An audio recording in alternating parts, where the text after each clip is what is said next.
नमस्कार, good morning. 24 सितंबर 2022 के the Hindu analysis में आप सभी का बहुत बहुत हार्दिक रूप से स्वागत है। This is curiously education, official channel of Prashant Mavani. दोस्तों, आज हमारे टेबल पर हैं 5 आर्टिकल्स। सबसे पहला जो है ये एजिंग रेजीम, ये ईरान के साथ जुड़ा हुआ टॉपिक है। फिर ये 2 टॉपिक्स जो हैं अलग अलग न्यूज़पेपर के हैं, लेकिन दोनों एक विषय पर हैं। तो हमने 2 आर्टिकल्स को सिलेक्ट क्यों किया? क्योंकि ये आर्टिकल में कुछ इंटरेस्टिंग पॉइंट है, ये आर्टिकल में कुछ इंटरेस्टिंग पॉइंट है, तो दोनों को मिला ले तो एक रॉक सॉलिड हमारी समझ बन जाती है। तो we have this 2 topics, right. Then we have geopolitics के साथ जुड़ा हुआ एक टॉपिक है, और अर्बनाइजेशन के साथ जुड़ा हुआ जो आर्टिकल है वो भी काफ़ी इंटरेस्टिंग है। तो let's start our discussion with the first one, ageing regime. The Hindu का ये आर्टिकल है, आपकी स्क्रीन पर आप देख सकते हैं। This is Iran, right. तो सबसे पहले तो यहाँ पर देख लीजिए, this is the capital of Iran, Tehran है, राइट। यहाँ पर आप देख सकते हैं कैस्पियन सी, राइट, नॉर्थ में है कैस्पियन सी, और यहाँ पर पड़ता है ये अज़रबैजान, और ये है अर्मेनिया। अभी अज़रबैजान और अर्मेनिया के बीच में एक युद्ध हुआ था, राइट। एक युद्ध तो नहीं, वी कैन से कॉन्फ्लिक्ट हुआ था, और इस पर मैंने एक वीडियो भी बनाया है। तो you can click this I button, वहाँ से आप इस वीडियो को देख सकते हैं। इसके साथ जुड़े हुए कुछ इंटरेस्टिंग फैक्ट्स मैंने शेयर किए थे। तो ये कैस्पियन सी है यहाँ पर, राइट। यहाँ पर आप देख सकते हैं तुर्कमेनिस्तान, फिर यहाँ पर अफ़गानिस्तान के बॉर्डर शेयर कर रहा है Iran. Then you have Pakistan here, right. यहाँ पर अगर आप देखें तो this is Gulf of Oman. यहाँ पर स्ट्रेट ऑफ हॉर्मुज़ हैं, ये पर्शियन गल्फ है। फिर यहाँ पर अगर हम आते हैं तो कुवैत जो है वो यहाँ से इतना दूर नहीं है। इस तरफ आपको सऊदी अरेबिया, यहाँ पर यूएई, ये छोटा सा पोर्शन जो है ये ओमान का है, बाकी का पोर्शन यहाँ पर है ईरान, बेग पार्डन, इराक यहाँ पर देख सकते हैं। और you can see here Turkey के साथ बॉर्डर शेयर हो रही है। यहाँ पर अर्मेनिया और अज़रबैजान को ऑलरेडी हमने डिस्कस कर लिया है। तो क्लॉकवाइज अगर स्टार्ट करें, 12 o'clock से अगर स्टार्ट करें तो तुर्कमेनिस्तान से आप ऐसे ऐसे आकर पूरा सर्कल जो है वो कंप्लीट कर लीजिए। ये सारे देशों को एक बार और देख लीजिएगा। एक इंटरेस्टिंग चीज़ यहाँ पर देख लीजिए, this is straight of Hormuz, ये वाला जो पोर्शन आप देख रहे हैं, राइट। अब स्ट्रेट ऑफ हॉर्मुज़ जो है ये बहुत ही इंपॉर्टेंट है, बहुत ही स्ट्रेटेजिक है, क्योंकि अब देखिए ये पूरा रीजन जो यहाँ पर आप देख रहे हैं, राइट। तो सबसे ज़्यादा ऑयल जो है वो इस क्षेत्र में पैदा होता है, और ये सारा का सारा ऑयल जो है वो अगर आपको एक्सपोर्ट करना है तो वाया शिप जाता है, और वो कहाँ से जाएगा? ये स्ट्रेट ऑफ हॉर्मुज़ से जाएगा, और ये ईरान के द्वारा कंट्रोल किया जाता है। तो ईरान अगर ये गेट बंद कर दे तो आप समझ लीजिए कि आपका ऑयल जो है वो बाहर नहीं जा पाएगा। तो पूरी दुनिया पर एक इम्पैक्ट डालने की तो कैपेसिटी ईरान के अंदर है, क्योंकि इसका स्ट्रेटिजिक लोकेशन जो है वो इतना सही जगह पर है। एक और चीज़ को यहाँ पर लोकेट कर लेते हैं। As you can see here, this is Chabahar port, right. और चाबहार पोर्ट और International North South Trade Corridor, ये हमारे लिए बहुत इंपॉर्टेंट है, राइट। भारत ने चाबहार पोर्ट को डेवलप किया है, तो पाकिस्तान की हमें ज़रूरत ना पड़े। अगर हमें अफ़गानिस्तान के साथ डायरेक्टली डील करना है तो वाया चाबहार जो है, फिर वाया ईरान जो है वो अफ़गानिस्तान, और फिर ईरान की कनेक्टिविटी तुर्कमेनिस्तान वाया कैस्पियन सी जो हैं दूसरे देशों के साथ। तो बेसिकली यूरेशिया वाला पोर्शन जो है, तो इसका एक प्रकार का रास्ता जो है वो चाबहार से निकलता है, आप समझ लीजिए। तो ये काफ़ी इंपॉर्टेंट है। बंदर अब्बास पोर्ट भी है उनका, राइट। ये स्ट्रेट ऑफ हॉर्मुज़ पर पड़ता है, तो कई बार ये बंदर अब्बास जो है ये काफ़ी न्यूज़ में रहता है। अगर आप ईरान के न्यूज़ देखेंगे, भारत और ईरान के न्यूज़ देखेंगे, तो इस पोर्ट का काफ़ी रेफरेंस जो है वो हमें देखने को मिलता है। तो सो फार जियोग्राफी ऑफ ईरान आपको समझ में आ गई हुई, important locations, right, from geopolitical point of view. अब क्या हुआ ईरान में? मशा अमीनी नाम की एक 22 साल की औरत जो है, 22 साल की लड़की, 22 साल की औरत जो है, तो इसको डिटेन किया था। वहाँ पर मॉरल पुलिस भी होती है, मोरालिटी पुलिस जिसको कहते हैं, कि एक पुलिस जो है वो लॉ एंड ऑर्डर और ये सारी चीज़ों को संभालती है, और दूसरी पुलिस जो है वो ये देखती है कि आपने जो रूल्स एंड रेगुलेशंस हैं, जो वहाँ के traditional rules and regulations, religious rules and regulations जो वो देश फॉलो कर रहा है, तो क्या आप उसको फॉलो कर रहे हैं, नहीं कर रहे हैं। तो इस मशा अमीनी को इसलिए डिटेन किया गया क्योंकि उसने अपना हिजाब जो है वो ठीक तरीके से नहीं पहना था। और फिर पुलिस का कहना ये है कि ये जो मशा अमीनी है तो हार्ट अटैक की वजह से उसकी मृत्यु हो गई, लेकिन ऑफ कोर्स हम जानते हैं कि उनके पेरेंट्स भी जानते हैं कि कस्टडी में उसको टॉर्चर किया गया और इतना टॉर्चर किया गया कि उसकी मृत्यु हो गई। अब इसकी वजह से क्या हुआ है कि पूरे देश में ईरान जो है उसमें वाइड स्प्रेड एंगर हमें नज़र आ रहे हैं, राइट। और ईरान एक ऐसा देश है जो महिलाओं के अधिकार को सप्रेस करना इसके लिए काफ़ी इनफेमस हैं, और इसी प्रकार से बहुत सारे ऐसे पॉलिटिकल इश्यूज़ वहाँ पर होते रहते हैं और रेजिस्टेंस भी वहाँ पर होता रहता है। कई बार ईरान में जैसे प्राइस बढ़ जाए किसी चीज़ की, फ्यूल की, इन्फ्लेशन बढ़ गया तो लोग जो हैं उन्होंने प्रोटेस्ट किया। तो इस प्रकार की चीज़ें जो हैं वो ईरान में कई बार होती रहती हैं। बहुत सारे अलग अलग शहरों में भी अब यहाँ पर क्या हो रहा है कि ये प्रोटेस्ट हो रहे हैं। फॉर एग्ज़ाम्पल एक मशहाद नाम की जगह है। अब ये मशहाद जो है ये शिया इस्लाम की होलीएस्ट श्राइन, सबसे इम्पोर्टेंट अगर कोई श्राइन है शिया मुसलमानों के लिए तो ये मशहाद में है। और ये एक बहुत ही कंजर्वेटिव सिटी है, लेकिन यहाँ पर भी लोग जो हैं वो प्रोटेस्ट कर रहे हैं और अभी तक कुछ 36 लोग जो हैं वो मारे गए हैं। इसमें कुछ सिक्योरिटी पर्सनल भी इन्वॉल्व हैं। तो पिछले 7 दिनों के अंदर, एक हफ्ते के अंदर ये सारी चीज़ें जो हैं वो ईरान में हो चुकी है। अब हिजाब जो है वो पहले मैंडेटरी नहीं था, लेकिन 1981 में इसको मैंडेटरी बनाया गया। 1979 में ईरान में क्या हुआ था, एक इम्पोर्टेंट चीज़ है, ईरानियन रेवोल्यूशन। मैं बहुत ज़्यादा डिटेल्स में तो नहीं जा पाऊँगा इसकी, मुझे पता है क्या है ये। तो समझ लीजिए कि आप ये एक पहलावी नाम की वहाँ पर पहलावी मोनार्की थी, वहाँ के राजा जो थे पहलावी थे। तो यूएसए का काफ़ी सपोर्ट था ये पहलावीज़ को। और आप समझ लीजिए 1950 से अगर आप स्टार्ट करें तो 1979 तक ईरान जो है वो यूएसए का एक पपेट स्टेट था कि जैसा वो कहेंगे, यूएसए जैसा कहेगा वैसा ही यहाँ के राजा करेंगे। तो वहाँ के बहुत सारे ऐसे जो धर्म गुरु हैं तो उन्होंने कहा कि ये क्या चल रहा है, हमारे देश को गुलाम बना दिया, हमारे राजा जो हैं वो किसी और के गुलाम हैं और हम उनके गुलाम हैं, तो ये नहीं चलेगा। तो ये सारी चीज़ें जो है लंबे समय से चल रही थी। और फाइनली 1979 में वहाँ पर रेवोल्यूशन हुआ और राजा जो हैं उसको हटाया गया। इनफैक्ट वहाँ के जो राजा हैं वो, जहाँ तक मुझे याद आ रहा है, वो भाग कर फिर एग्ज़ाइल में चले गए थे USA.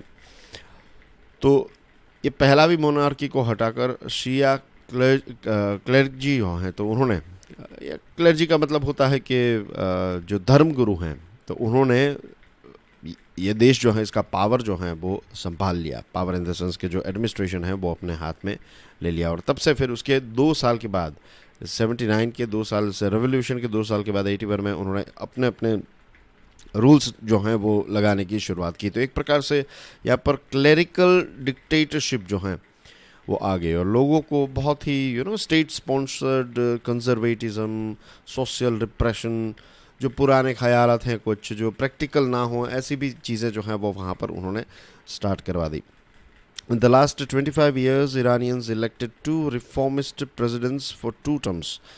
Mohammad Khatami in 1997 and Hassan Rouhani in 2013. ये 2 ऐसे रिफॉर्मिस्ट आए थे, उन्होंने बहुत सारे बदलाव करने की कोशिश की, लेकिन सारे के सारे बदलाव जो हैं वो नहीं कर पाए।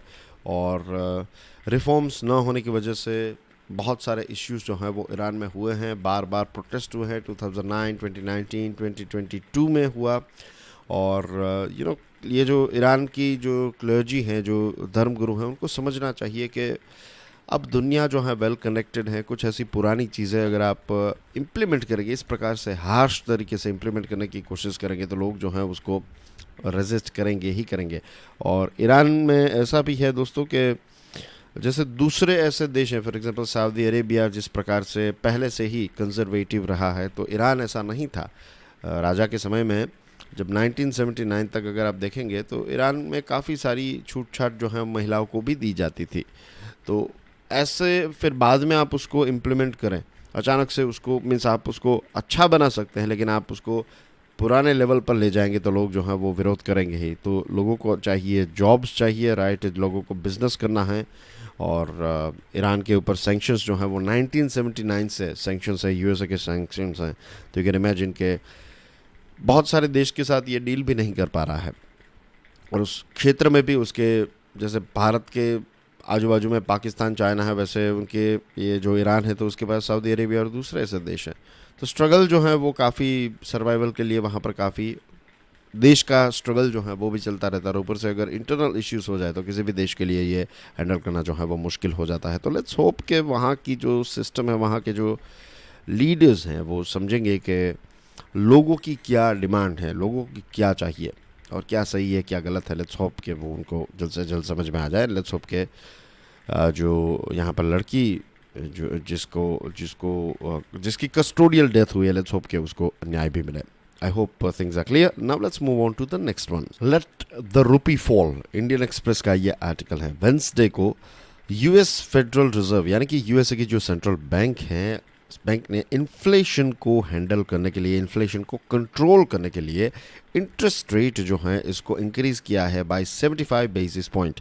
जो स्टूडेंट्स नए हैं उनको मैं बता दूं कि ये जो इंटरेस्ट रेट है, यानी कि जो यूएस की, जो हम बात करते हैं भारत की, चलो तो आपको थोड़ा इजीली समझ में आ जाएगा। पहले तो ये 75 बेसिस पॉइंट का मतलब क्या होता है।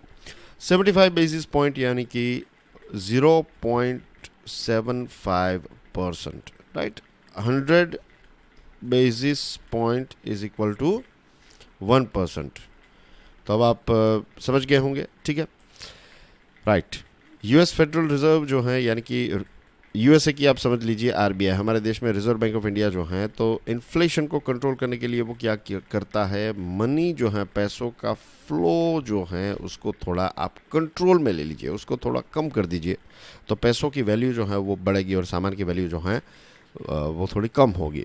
क्योंकि बहुत सारे पैसे, इट्स लाइक सचिन तेंदुलकर और जो बड़े बड़े सेलिब्रिटीज़ रहते हैं, तो वहाँ पर एक मुझे एडवर्टीज़मेंट याद आ गई कि वहाँ पर एक कोई चीज़ जो है वो बेचने के लिए कोई जाता है और फिर वो एक तरफ सचिन एडवर्टीज़मेंट के पैसे जो है वो बढ़ाते हैं, तो फिर वो अपने अपने दाम भी बढ़ाने लगता है। वो जो आई थिंक दूध बेचने वाला या फिर कोई जो भी व्यक्ति वहाँ पर गया था सचिन के घर पे, इट्स लाइक मुझे एग्जैक्ट याद नहीं सचिन था या फिर उसका डुप्लीकेट था, लेकिन ऐसी कोई फ़नी एक ऐड आती थी टीवी में आज से कुछ सालों पहले जब सचिन क्रिकेट खेला करते थे। तो वो पूछता है कि भाई इतना दूध का भाव आप ऐसे क्यों बढ़ा रहे हैं, तो बोल रहे कि भाई आप अपनी फ़ीस बढ़ा रहे हैं फ़ोन पर ऐसे ही, तो फिर मैं अपने दूध की कीमत क्यों ना बढ़ाऊं। तो इट्स लाइक जब पता है कि मार्केट में पैसे ज़्यादा हैं तो फिर उन चीज़ों की कीमत भी और ज़्यादा, क्योंकि लोग जो हैं उनके पास पैसे हैं। अगर पैसे नहीं हैं, राइट, तो फिर चीज़ों की कीमत जो है वो उस हिसाब से ली जाएगी। तो ये अप्स एंड डाउन्स जो है वो चलते रहते हैं। ये बेसिक इकोनॉमी के कॉन्सेप्ट हैं। आई होप कि आपने ये सारी चीज़ें पढ़ी होगी, नहीं पढ़ी होती है तो भी मैं कुछ ऐसी चीज़ें जो है वो समझाने की कोशिश करता हूँ, लेकिन पूरा आपका इकोनॉमिक्स जो है वो द हिंदू एनालिसिस में क्लियर नहीं हो सकता, एज यू कैन अंडरस्टैंड। तो 75 बेसिस पॉइंट से ये तीसरी बार ऐसा है कि यूएस फेड रिजर्व ने इंटरेस्ट रेट जो है उसको इंक्रीज़ किया है। Again the main reason is to control inflation. अभी जो बेंचमार्क फेडरल फंड्स रेट हैं ये है 3 से 3.25%। ये जब 2008 की फाइनेंशियल क्राइसिस आई थी तो उसके पॉइंट ऑफ व्यू से देखा जाए तो it's one of the highest. और डिसीजन मेकर्स जो है उन्होंने पहले ही ये इंडिकेशन दे दिया था, मार्केट की भी एक्सपेक्टेशन यही थी कि इंटरेस्ट रेट जो है वो इंक्रीज़ होगा। लेकिन जिस प्रकार से दूसरी चीज़ें प्रोजेक्ट की गई है, it looks like it's quite hawkish, quite aggressive, right. और इन्फ्लेशन को 2% से कम रखने की कोशिश जो है इस पर फोकस्ड है यूएसए की सेंट्रल बैंक। और जो फेड डॉट प्लॉट है, एक चार्ट होता है ये, राइट। अब इसकी और गहराई में जाने की ज़रूरत नहीं है, आप समझ लीजिए एक चार्ट है। तो ये जो चार्ट है तो इसने पहले भी इंडिकेट कर लिया था कि मीन्स ये जो बेंचमार्क रेट है, ये रेट इस साल के अंत तक 4.4% जितना हो जाएगा। अभी कितना है आपने देखा, 3 से 3.25। और ये जो फेड डॉट प्लॉट है ये चार्ट ये कहता है कि इस साल के अंत तक 4.4% हो जाएगा। तो और 75 बेसिस पॉइंट जितना ये बढ़ सकता है। नेक्स्ट मीटिंग जो है फेडरल ओपन मार्केट कमेटी की, हमारे यहाँ पर मॉनिटरी पॉलिसी की मॉनिटरी पॉलिसी कमेटी की मीटिंग होती है, वैसे ही मीटिंग जो है उसका नाम यूएसए का है FOMC, that is federal open market committee. तो नवंबर में इनकी मीटिंग है और लगता है कि नेक्स्ट हाइक जो है वो नवंबर में होगा। और ये भी है कि इंटरेस्ट रेट को कम करने के लिए शायद 2023 में ये 4.6% तक भी इसको ले जाया जाए, 4.6% तक, राइट, इंटरेस्ट रेट को ले जाया जा सकता है। This is too much for a country like USA. तो इसकी वजह से लग रहा है कि it's going to be, it looks like it's aggressive. Economic growth जो है, पहले ये कहा जाता था कि मीन्स ये प्रोजेक्शन था कि 1.7% जितना ग्रोथ रेट होगा इस साल, लेकिन अब 0.2% जितना कहा जा रहा है। और अनएम्प्लॉयमेंट रेट जो है ये भी फेड का कहना यह है कि it is going to rise to 3.8% और नेक्स्ट ईयर जो है ये 4.4% तक पहुंच सकता है। तो 2023 में भी इंटरेस्ट रेट जो है यूएस फेड का तो ये ज़्यादा ही रहेगा, एक प्रकार का रेपो रेट जो है वो ज़्यादा ही रहेगा। और वहाँ के जो चेयरमैन है फेडरल रिजर्व के, जेरोम पॉवेल, उन्होंने कहा कि I wish there was a painless way to do that, there isn't, this pain will be felt across the sectors, across asset classes and across the world. USA के dollar जो हैं तो ये 20 year high तक पहुँच गया है और यूरो जो हैं वो भी मल्टी डेकेडल लो पर हैं। इंडियन रुपी जो है ये भी काफ़ी वीक हो गया, 80 रुपीज़ का मार्क जो है उसको क्रॉस किया और अभी तक का रिकॉर्ड इंडियन रुपी ने तोड़ा, $1 के बराबर 80.86 रुपी, राइट, ये अभी तक का रिकॉर्ड है। फाइनल क्लोजिंग जो है वो 79.975 तक रहा, लेकिन 80.86 तक छू गया। This is the first time के ये 80.86 हुआ है। और आरबीआई जो है चीज़ों को कंट्रोल करने के लिए ये जो डॉलर की डिमांड जो है वो बढ़ चुकी है, रुपए की वैल्यू कम हो रही है, तो इंटरवीन किया जाता है। आरबीआई के पास जो डॉलर होते हैं उसको रिलीज़ किए जाते हैं, तो will talk about that as well. लेकिन दूसरी तरफ क्या है कि डॉलर जो है वो मजबूत हो रहा है, जैसे मैंने आपको बताया, और करंट अकाउंट डेफिसिट जो है वो हमारा डिटीरियोरेट हो रहा है। तो रिजर्व बैंक ऑफ इंडिया जो है उसके पास अभी तो कैपेसिटी है, लेकिन फ्यूचर में थोड़ा इसमें इश्यू जो है वो शायद हो सकता है। करेंसी प्रेशर के बारे में बात करें तो हिंदू का ये आर्टिकल है, तो एस बी नो के 81 का मार्क जो है वहाँ तक पहुँच गया था रुपीज़, राइट, इतनी नई एक रिकॉर्ड क्लोजिंग लो जो है वो हमें देखने को मिला। अब रिजर्व बैंक ऑफ इंडिया क्या करता है, जो मैं आपको बता रहा था, will talk about it now. Reserve bank of India के पास फॉरेन एक्सचेंज रिजर्व रहता है। आप समझ लीजिए कि डॉलर्स जो हैं वो रहते हैं, dollar bills, right, currency.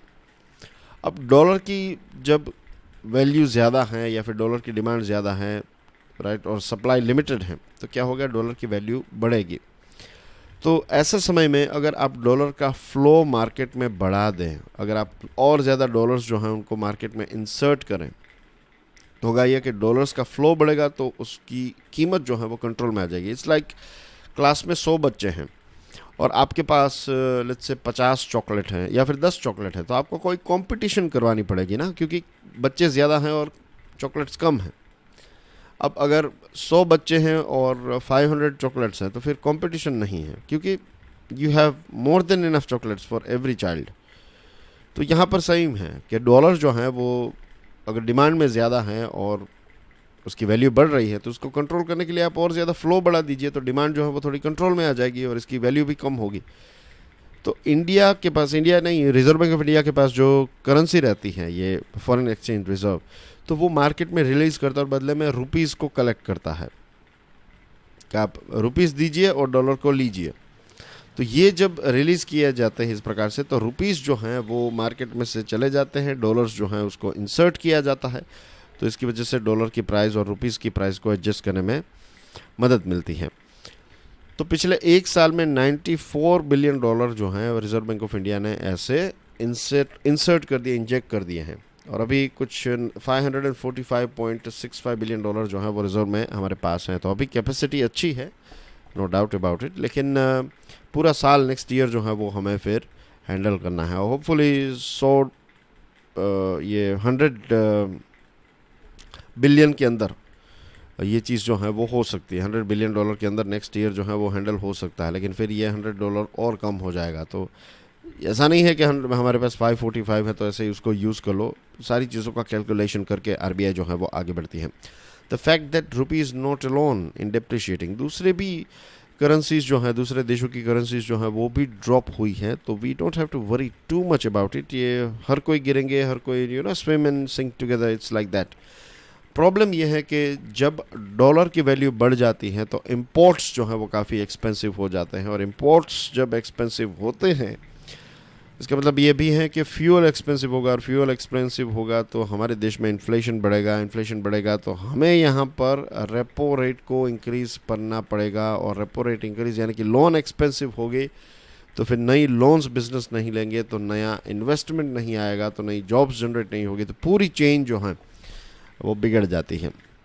Overseas portfolio investors जो हैं वो ऐसे समय में अपने पैसे जो हैं वो स्टॉक मार्केट में से निकाल लेते हैं, और बहुत सारे लोगों का कहना यह भी है कि आज भी रुपी जो है वो राइट वैल्यू नहीं है इसकी, रुपी और ज़्यादा कमज़ोर है, जितना है दिख रहा है उससे भी कमज़ोर है, ऐसा बहुत सारे लोगों का मानना है। तो कहते हैं कि रिज़र्व बैंक ऑफ इंडिया को थोड़ा रुपी को भी नेचुरली एडजस्ट होने देने की ज़रूरत है, बट लेट्स होप कि मीन्स आने वाले समय में तो रिज़र्व बैंक ऑफ इंडिया को काफ़ी टाइट ड्रॉप वॉक करना पड़ेगा, बहुत ही सोच संभल कर चीज़ों को हैंडल करना पड़ेगा। लेट्स होप कि आरबीआई इसमें सक्सेसफुल हो, और लेट्स होप कि हम इन्फ्लेशन को कंट्रोल कर सके, ये जो इम्पोर्टेड इन्फ्लेशन है इसको भी हम कंट्रोल कर सके। लेट्स होप अबाउट इट, वरना चीज़ें यहाँ पर महंगी हो सकती हैं। तो यूएसए में जो डिसीजन लिए जाते हैं तो उसकी इम्पैक्ट पूरी दुनिया पर इस प्रकार से होती है।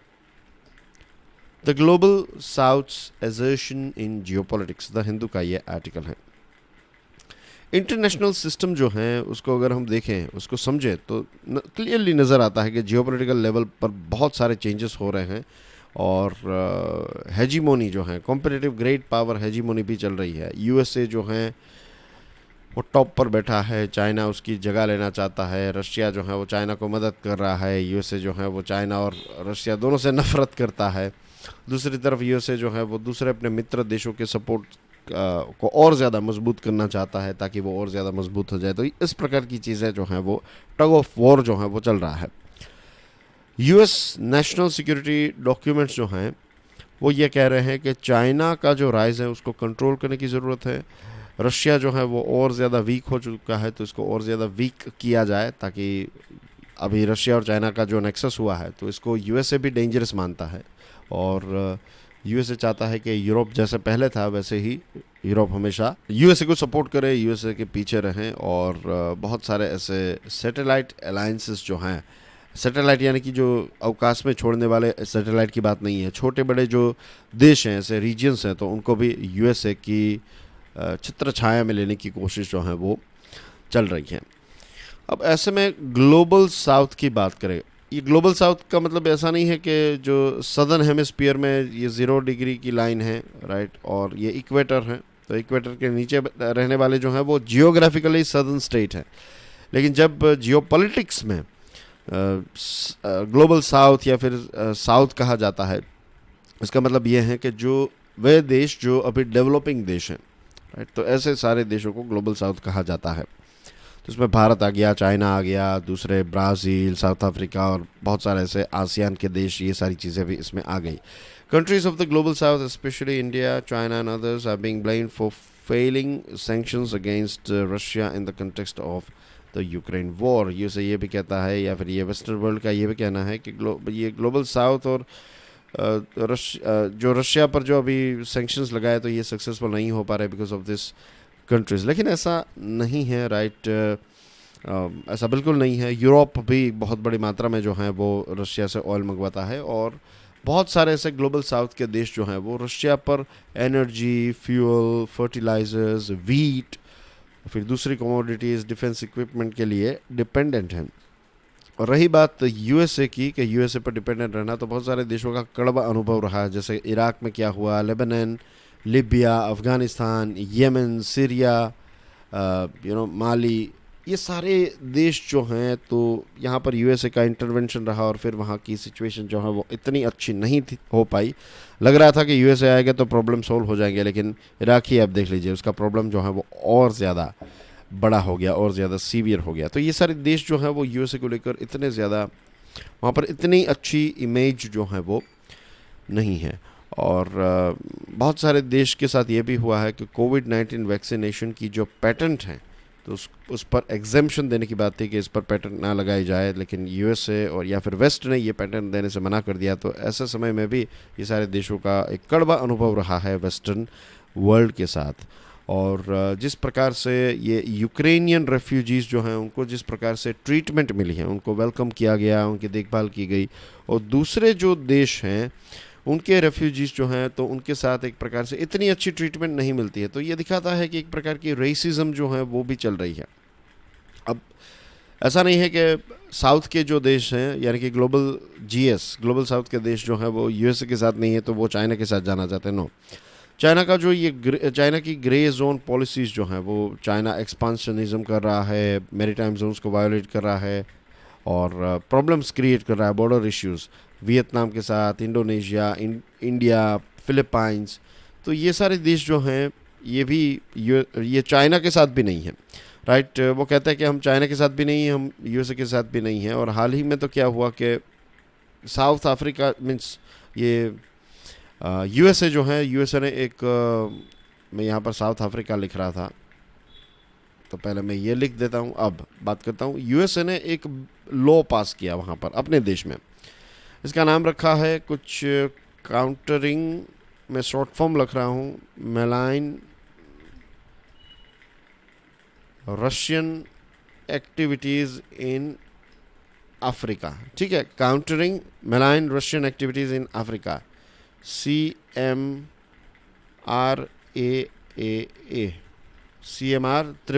राइट।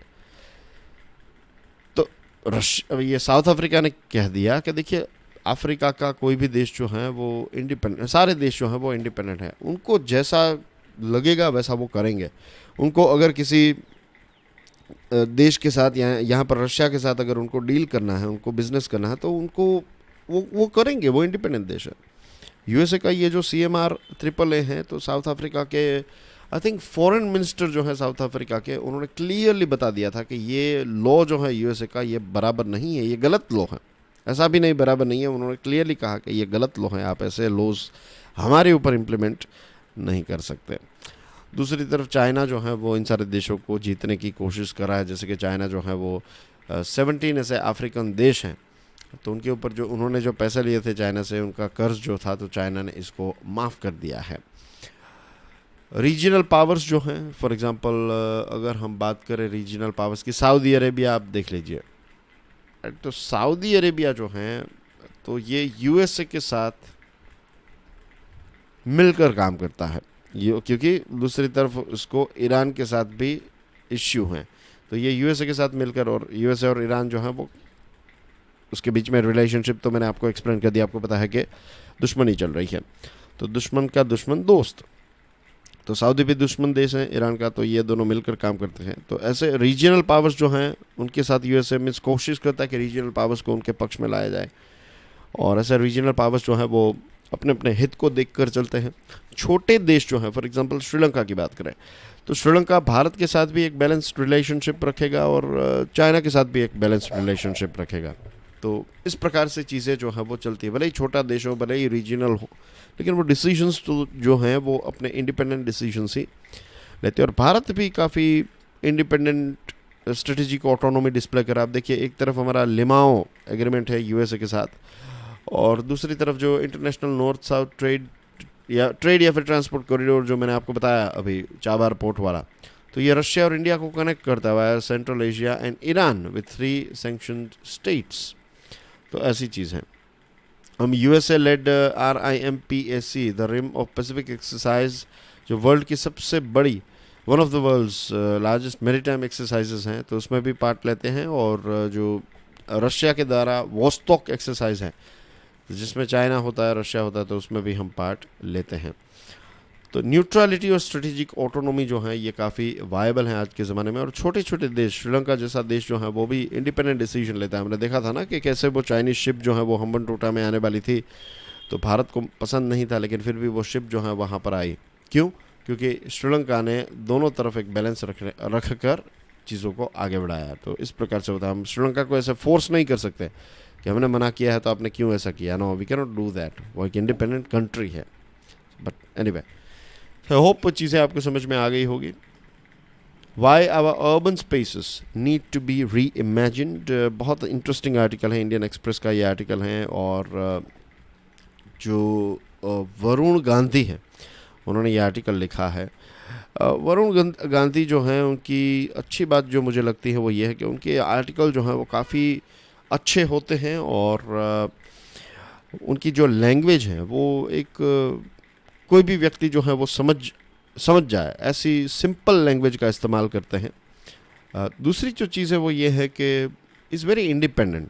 वो बीजेपी के एमपी हैं, लेकिन वो प्राइम मिनिस्टर नरेंद्र मोदी की भी अगर कोई गलती हुई है या फिर पार्टी की कोई गलती है, सरकार की कोई गलती है, तो वो आर्टिकल में लिखते हैं। तो ऐसे बहुत कम लोग होते हैं, वरना तो फिर भी यू नो के उसी पार्टी में है तो उसी पार्टी के टॉप लीडर की चापलूसी ही होगी या फिर उनकी तो वाहवाही ही होती है। लेकिन ये ऐसा नहीं है। तो ये बात मुझे उनकी बहुत ही अच्छी लगती है। तो ऐसी अच्छी बात तो लोगों के सामने आनी ही चाहिए। अब देखिएगा उनके आर्टिकल्स को ऑब्जर्व कीजिएगा, अच्छे आर्टिकल्स होते हैं। ओके, ये आर्टिकल जो है उन्होंने अर्बनाइजेशन पर लिखा है, राइट, क्या क्या चीज़ें हमें करनी चाहिए। और यहाँ पर काफ़ी इंटरेस्टिंग एग्जांपल्स भी हमें देखने को मिल रहे हैं। एक अच्छी बारिश आ जाए तो हमारे देश के बड़े बड़े शहर जो हैं वो पॉन्ड बन जाते हैं, राइट, एक प्रकार का स्विमिंग पूल बन जाते हैं। हम सब ये चीज़ को जानते हैं। बेंगलुरु में क्या हुआ, ये चीज़ों पर भी हमने डिस्कशन की थी, राइट। इनफैक्ट वहाँ के पोश एरियाज़ में भी पानी और इलेक्ट्रिसिटी का प्रॉब्लम जो है वो आ गया था। और ये सारी चीज़ें क्यों हो रही हैं, अब हमने कई बार इस टॉपिक को डिस्कस किया, तो आपको भी पता है लैक ऑफ अर्बन प्लानिंग। हमारे सिटीज़ जो हैं तो उसमें सिटी प्लानर्स जो हैं वो उतना ज़्यादा प्लानिंग करके नहीं चलते हैं, राइट। हम स्टॉर्म वाटर ड्रेन जो है उसको इग्नोर, हम क्या करते हैं पता है, बड़ी बड़ी कांच वाली बिल्डिंगें और अच्छे अच्छे जो जगमगाहट वाले रोड्स जो हैं उसको बनाने के चक्कर में फिर बेसिक चीज़ों को भूल जाते हैं कि लेक्स का क्या होगा, रिवर्स का क्या होगा, स्टॉर्म वाटर ड्रेन्स का क्या होगा, राइट। ये सारी चीज़ें जो हैं वो हम निगलेक्ट कर देते हैं। वेस्ट में क्या हुआ, 1898 में एक एबेंजर होवार्ड नाम का एक व्यक्ति था और इसने गार्डन सिटी मूवमेंट की शुरुआत की कि सिटी जो है तो उसमें गार्डन होना चाहिए, इतने एरिया में इतने लोग, राइट। और उसके हिसाब से एक आइडियल गार्डन सिटी जो है तो उसमें ऐसा था कि इसमें ओपन स्पेसेस, पब्लिक पार्क्स, ये सारी चीज़ें। इसलिए आज आप देखेंगे कि बहुत सारे फिल्मों में हम देखते हैं कि बहुत सारे फॉरेन के जो सिटीज़ हैं तो उसमें गार्डन और ये सारी चीज़ें बहुत होती है, क्योंकि 1898 से वहाँ के जो प्लानर्स हैं तो उन्होंने इस चीज़ की शुरुआत की। तो पहले ऐसा था कि 32,000 लोग जो हैं उसके लिए हाउसिंग, और 6,000 एकड़ जो हैं तो इतनी ज़मीन पर 32,000 लोग जो हैं वो रहते थे। फिर ये एक बड़ा जो सेंट्रल सिटी है 50,000 लोग वाला, तो उसके साथ कनेक्टेड रहता था। और यहाँ पर पॉपुलेशन जैसे बढ़ती थी और यहाँ पर बढ़ती थी तो फिर नए एक एरिया पर काम जो है वो स्टार्ट हो जाता था। तो यूएसए में गार्डन सिटी मूवमेंट जो है ये इवॉल्व होकर नेबरहुड कॉन्सेप्ट में आई है। तो वहाँ के घरों को देखेंगे आप, यूएसए में जो हाउसेस हैं और स्ट्रीट्स हैं तो वो इस प्रकार से होती है कि लोकल स्कूल और कम्युनिटी सेंटर जो है उसके इर्द गिर्द सारी चीज़ों को डेवलप किया जाता है। लंदन जो है तो उसमें ऐसा है कि एक पूरा मेट्रोपॉलिटन ग्रीन बेल्ट है जो कुछ 5,13,860 हेक्टेयर्स ज़मीन जो है उसको कवर करता है, ताकि पॉल्यूशन और कंजेशन और बायोडाइवर्सिटी को मेंटेन किया जा सके। पॉल्यूशन को कम, कंजेशन को कम और बायोडाइवर्सिटी को मेंटेन किया जा सके। पेरिस जो है, पेरिस ने एक नई चीज़ स्टार्ट की हमारे देश में। जैसे किसने स्टार्ट की थी, जोमेटो ने, 10 मिनट में डिलीवरी, राइट। लेकिन पेरिस ने ऐसा 10 मिनट में डिलीवरी नहीं, पेरिस ने 15 मिनट सिटी का कॉन्सेप्ट आया है। और वहाँ पर ऐसा है कि 15 मिनट के अंदर आप 15 मिनट के डिस्टेंस में आप वहाँ पर चल कर शॉपिंग कर सके, काम पर जा सके, रिक्रिएशनल एक्टिविटीज़ करनी है, तो ये सारी चीज़ें। तो एक पूरा कल्चर है कि लोग जो हैं या तो चल कर जाते हैं, बाइसिकल में जाते हैं, तो इससे वेहिकुलर ट्रिप्स जो है वो काफ़ी कम हो जाती है। इस प्रकार से सिटी को जो है वो डेवलप किया है। हमारे यहाँ पर ऐसा नहीं है। आजकल हमारे शहरों में एक नया इश्यू आया है और वो ये है कार्स का issue, right. I am sure ये इश्यू आपके भी शहर में होगा। इतनी सारी कार्स बढ़ चुकी हैं। पहले ऐसा था कि 10 में से एक परिवार के पास कार हुआ करती थी, and it was a big thing. Maruti भी होती थी तो भी लोग देखते थे और अच्छा लगता था कि हमारे पास मारुति है, Maruti 800, right? It was a very basic level entry level की कार थी, लेकिन उस समय के लिए it was a big thing. आज एक घर में ऐसी सिचुएशन आने लगी, एक कार तो है ही, कई कई घरों में तो 3 मेंबर्स और 3 कार हैं, और कई लोगों के वहाँ पर तो ऐसा है कि 3 लोग हैं और 6 कार हैं। तो रखेंगे कहाँ पर ये सारी कार्स आप? और बड़े बड़े जो फ्लैट्स हैं उसमें भी ऐसा है, एक फ्लैट में अगर एक पूरा परिवार रहता है, हस्बैंड वाइफ है, 2 बच्चे हैं, तो बच्चे स्कूल पर जा रहे हैं, हस्बैंड कहीं पर जॉब पर हैं, वाइफ कहीं पर जॉब पर हैं, तो दोनों के पास अपनी अपनी कार है। लेकिन जो फ्लैट हैं वो 2 BHK हैं, तो पार्किंग जो अलॉट किया गया है वो सिर्फ एक ही है। तो ऐसे आप पकड़ लीजिए तो भी इश्यूज़ हैं। तो सिटी में कंजेशन जो है वो तो बढ़ेगा ही ना, और पोल्यूशन भी उतना बढ़ेगा, क्योंकि आपकी कार जो है फर्स्ट सेकंड गियर में ही ऑफिस से घर और घर से ऑफिस जा रही है। तो दिस इज़ द सिचुएशन। तो हमारे सिटीज़ जो हैं वो वर्टिकली, हॉरिजॉन्टली जिस प्रकार से ग्रो हो रहे हैं, तो उस हिसाब से हमें इसको डिज़ाइन करने की ज़रूरत है। वर्ल्ड बैंक ये कहता है कि क्लाइमेट चेंज की वजह से 2050 में भारत की जीडीपी जो है ये 3% जितनी कम होगी, इतना लॉस होगा because of this climate change, और लोगों का जो लिविंग स्टैंडर्ड है वो भी काफ़ी डिप्रेस होगा। तो what we need to do is we need to create some ideal towns and ideal cities, right? हमारे पास 3 लाख जितने टाउन और सिटी प्लानर्स होने चाहिए बाय 2031। हमारे पास सिर्फ 5,000 जितने टाउन प्लानर्स हैं अभी। तो बहुत काम करना है, राइट? और ये जो कांच वाली बिल्डिंगें चल रही हैं आजकल, जो एक फैशन निकली है कि कांच वाली बड़ी बड़ी इमारतें बनाई जा रही है, दुबई की कॉपी हो रही है और न्यूयॉर्क की कॉपी हो रही है। ख़ास करके न्यूयॉर्क जो है वो एक ऐसा शहर है जो बड़ी ऐसी बिल्डिंग्स के लिए, स्काई स्क्रैपर्स जिसको कहते हैं, इसके लिए काफ़ी फेमस है। वर्ल्ड ट्रेड ऑर्गेनाइजेशन भी वहाँ पर है, वो ट्विन टावर्स भी वहाँ पर थे, राइट? दुनिया की सबसे ऊंची बिल्डिंग उस टाइम पर वहाँ पर ही थी। क्या हमारे एनवायरनमेंट के और हमारे जियोग्राफी के लिए वो सही बैठता है? क्यों ना हम उनकी कॉपी क्यों करें? हम हमारे जो हिस्टोरिकल आर्किटेक्चर हैं तो उससे इंस्पायर होकर हम बिल्डिंग क्यों नहीं बनाते यहाँ पर? तो ये चीज़ भी सोचने की ज़रूरत है, क्योंकि उतना ही फिर आपको पावर कंजम्पशन करना पड़ेगा। आप कांच की बिल्डिंगें बनाएंगे, कांच हर जगह पर होगा, तो फिर कांच यानी कि शीशा, right? I am talking about glass, right? Mirror, not mirror exactly but glass, जो ग्लास का इस्तेमाल किया जाता है। तो उससे क्या होता है कि आपको और ज़्यादा एयर कंडीशन यूज़ करना पड़ता है, तो और ज़्यादा पावर और ज़्यादा पोल्यूशन। तो इस पॉइंट ऑफ व्यू से ये ग्लास की जो बिल्डिंग्स बन रही हैं, तो इसके बारे में बट ये चल रहा है तो हर कोई चला रहा है इसको। तो इस प्रकार से छोटी बड़ी चीज़ों को सोचेंगे तब जाकर हमारी urban design, urban health care, affordable housing, sustainability, inclusion, ये सारी चीज़ें हम मेंटेन कर पाएंगे। So that's everything in today's discussion dear friends. आपके लिए क्वेश्चन है, पीडीएफ को डाउनलोड करने के बाद इस क्वेश्चन को अच्छी तरीके से देख लीजिएगा। वीडियो पसंद आया हो तो share it with other students as well. And दोस्तों, आप में से कुछ स्टूडेंट्स जो हैं, पुराने स्टूडेंट्स भी वापस आ रहे हैं, उनको पता नहीं था तो उनको ये चैनल मिल गई तो वो ज्वाइन कर रहे हैं। तो इन सारे स्टूडेंट्स तक बहुत सारे ऐसे स्टूडेंट्स होंगे आई एम श्योर जिनको पता ही नहीं है कि इस प्रकार की एक चैनल जो है वो प्रशांत मावानी ने, यानी कि मैंने क्रिएट की है। तो आप उनको बताइएगा ज़रूर, राइट? और ये तभी पॉसिबल है अगर आप इस लेक्चर को हर रोज़ शेयर करेंगे। तो आज शाम को 9 बजे I am coming live, right? Telegram पर एक लाइव डिस्कशन होने वाली है।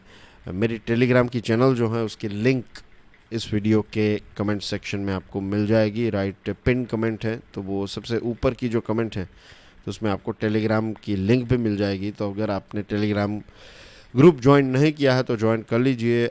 लाइव आज हम डिस्कशन करने वाले हैं। This is the first live bye me, right? पहली बार मैं अपने स्टूडेंट्स के साथ, वैसे तो लाइव किया है लेकिन स्टूडेंट्स के साथ this is the first live.